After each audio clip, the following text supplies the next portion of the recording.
Berbagai repetisi yang membosankan membuat film ini justru menjadi tidak berkembang dan kosong.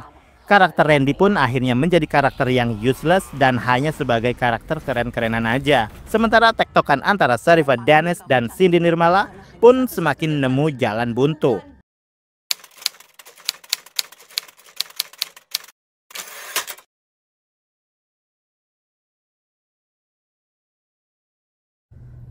Anakku tidur. Salam sinema, sahabat sinemalogi. Utusan Iblis adalah film horor yang disutradarai Dian Sunu Prastowo. Film ini dibintangi Sharifah Danish, Dimas Aditya, Cindy Nirmala, Della Dartian, Rizky Hanggono, Reza Putri, Messi Gusti, Rizky Mocil, Rachel Mihaela, dan lain-lain. Berkisah tentang Olivia yang diperankan Sharifah Danish, seorang psikiater spesialis penyakit jiwa mencoba membantu Randy yang diperankan Dimas Aditya, seorang petugas kepolisian yang sedang mengusut kasus pembantaian yang dilakukan oleh Cantika diperankan Cindy Nirmala terhadap seluruh keluarganya. Awalnya Randy menduga motif dari pembantaian ini karena Cantika mengidap gangguan jiwa. Namun selama proses investigasi banyak kejadian aneh yang terjadi, bahkan mempengaruhi kesehatan psikologis Olivia sendiri. Olivia dan Randy mencoba mencari tahu apakah gangguan ini lebih dari sekedar gangguan jiwa saja, ataukah ada sosok yang lebih ganas yang diutus untuk mengganggu mereka. Ternyata makin ke ujung, kasus ini semakin menemukan titik terang apa sebenarnya motif pembunuhan yang dilakukan Cantika dan apa yang menghubungkan masa lalu Olivia dengan sosok Cantika ini. Kalian bisa membantu kami dengan klik tombol Super Thanks di bawah video. Kami akan sangat berterima kasih atas berapapun nominal saweran yang kami terima. Awal tahun ini, film Utusan Iblis sepertinya dengan jumawa diutus semesta untuk menjadi film horor pembuka di awal tahun 2025. Tahun ganjil untuk film horor ganjil yang filmnya memang benar-benar terasa sangat ganjil. Nama-nama seperti Sharifah Danish, Dimas Aditya, Cindy Nirmala, Della Dartian, Rizky Hanggono rupanya gak banyak membantu untuk membuat film ini menjadi tontonan yang gak bikin kepala puyeng. Awal-awalnya film ini terlihat sangat menjanjikan di promo trailernya. Memunculkan karakter Sharifah Danish yang saya menyebutnya sebagai ikon mother of horror. Beberapa potongan adegan yang mungkin terlihat klise, tetapi terkadang apa yang sudah tersaji pada video trailer bukan jaminan filmnya bakal busuk atau sebaliknya. Trailer apik terkadang sering banget filmnya malah nggak epic. Trailer biasa aja bisa jadi filmnya justru luar biasa. Film dibungkus dengan kemasan unsur metafisik versus psikologik. Sebuah perkawinan pola pikir yang sebenarnya sangat bertolak belakang, dan itu benar-benar membuat sepanjang film ini menjadi sebuah penegasan terkait statement kalau Olivia, tokoh utama dalam film ini nggak percaya begitu-begituan. Karena dia adalah dokter, dia adalah psikiater. Sementara segala hal-hal ganjil sebenarnya sudah dia lihat di depan mata kepalanya sendiri sepanjang film bergulir. Maksudnya kalau memang nggak bisa menerima fakta kalau setan itu eksis, ya udah cukup sekali aja perdebatannya. Jadi karena ujung-ujungnya film ini larinya memang bakal ke iblis-iblisan juga. Nggak ada plot perdebatan mendalam terkait point of view dunia medis dengan dunia supranatural. Film langsung terjun bebas dengan indahnya sambil memamerkan kalau yang namanya film horor yang astral-astral lah pemenangnya. Pemahaman dari segi psikologiknya malah kurang, hanya tempelan kulit luarnya saja. Film ini memang sepertinya disetir sebagai film dengan unsur sisi psikologik yang lebih dominan. Karena hampir sepanjang cerita, film menggunakan setting klinik, entah klinik atau rumah sakit jiwa ya. Jadi lokasinya terlalu fiktif. Saya memang tidak sebegitu paham bagaimana sebuah kultur kebiasaan sebuah rumah sakit jiwa. Dan ini terlalu sepi, nggak ada tanda-tanda kehidupan. Rumah sakit atau klinik ini bahkan lebih ganjil dari klinik yang ada di film Lembayung. Klinik Lembayung ya. Sampai-sampai sepanjang film saya tergelitik untuk menciptakan sebuah konspirasi. Jangan-jangan rumah sakit tempat Olivia praktek adalah klinik jadi-jadian. Tapi nyatanya memang bukan seperti itu. Ada banyak sekali ragam macam kekacauan sinematik yang menyebar di film ini. Dari bersifat teknis hingga yang non-teknis. Film ini memiliki premis yang berbeda dari film horor lokal kebanyakan. Namun sayangnya film ini dieksekusi dengan kurang maksimal. Yang paling mencolok tentu saja narasi yang kopong.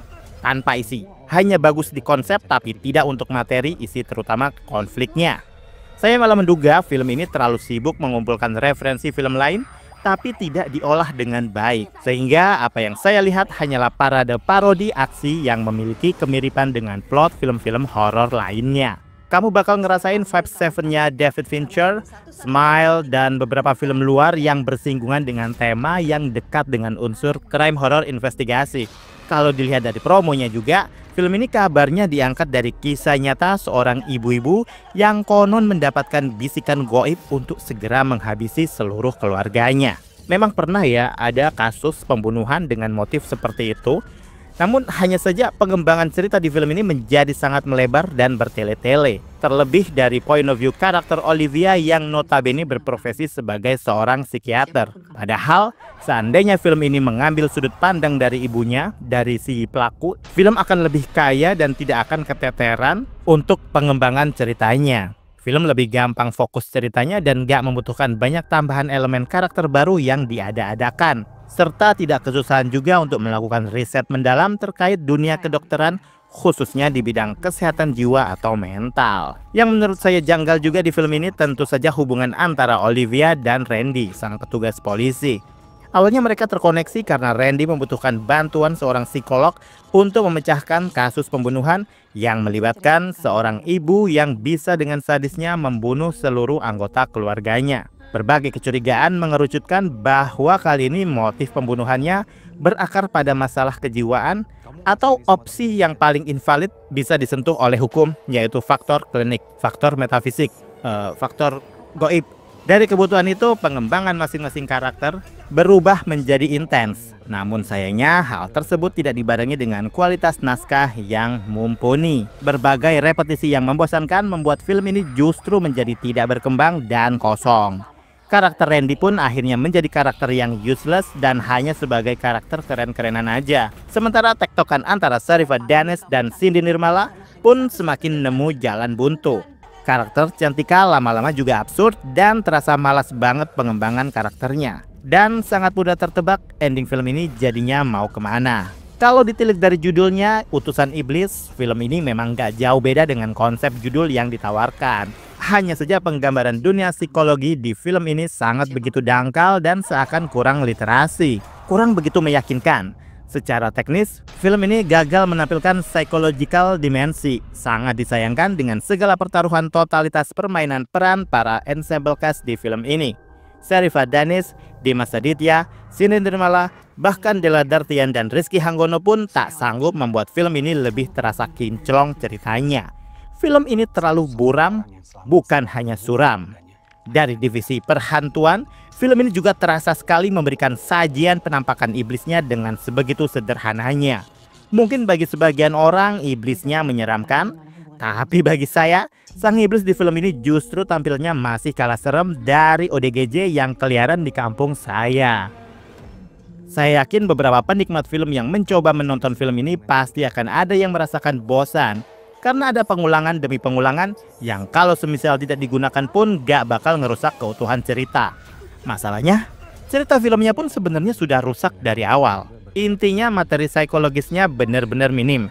Kiranya ada penjelasan soal plot terkait motivasi iblis yang menguasai tubuh korbannya, gak taunya malah cuma jadi tempelan doang dan gak ada kejelasan lanjutan ceritanya. Jadinya film ini serasa melenceng jauh dari kejadian nyatanya. Teror jumpscare dengan scoring yang berisik terasa sekali tidak efektifnya. Beberapa kali kerasa dipaksakan, belum lagi soal lighting, gambar di film yang gelap malah membuat sosok maupun karakter yang tertangkap kamera terlihat cacat resolusi gambarnya. Film Utusan Iblis menjadi film awal tahun 2025 yang cukup melelahkan. Ceritanya yang amburadul, namun masih ada beberapa adegan dramatisnya yang cukup ngena. Dan bantuan musik yang cukup selaras dengan akting Sharifah Danish yang sangat memukau. Cindy Nirmala juga terlihat solid, walau terlihat juga dia kecapean di beberapa adegan. Terkadang menyeramkan, tapi over banget karena motivasinya yang gak kuat itu. Seandainya background si iblis ini dieksplor eksistensinya, mungkin bisa juga membantu value ceritanya. Masalahnya, Eksplorasi beberapa karakter pemain pendukung di film ini juga masih kurang, sehingga sangat terkesan sekali penampilannya hanya sebatas tempelan saja. Kirain bakal ninggalin tren lagu creepy ya, ternyata ya malah bikin ilfeel. Dan pada akhirnya Utusan Iblis adalah film horor yang berhasil memberikan kejutan di luar nalar.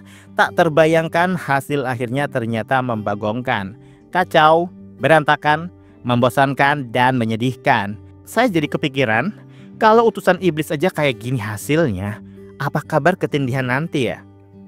Ya Allah, kuatkanlah hambamu ini. Emang bener sih, sengkolo wis teko di awal tahun ini. Demikianlah video reaksi dari film Utusan Iblis yang sudah tayang di bioskop. Silahkan like, komen, dan subscribe kanal ini. Cek juga akun-akun media sosial Sinemalogi. Dan jangan lupa bersinema dahulu, berbahagia kemudian.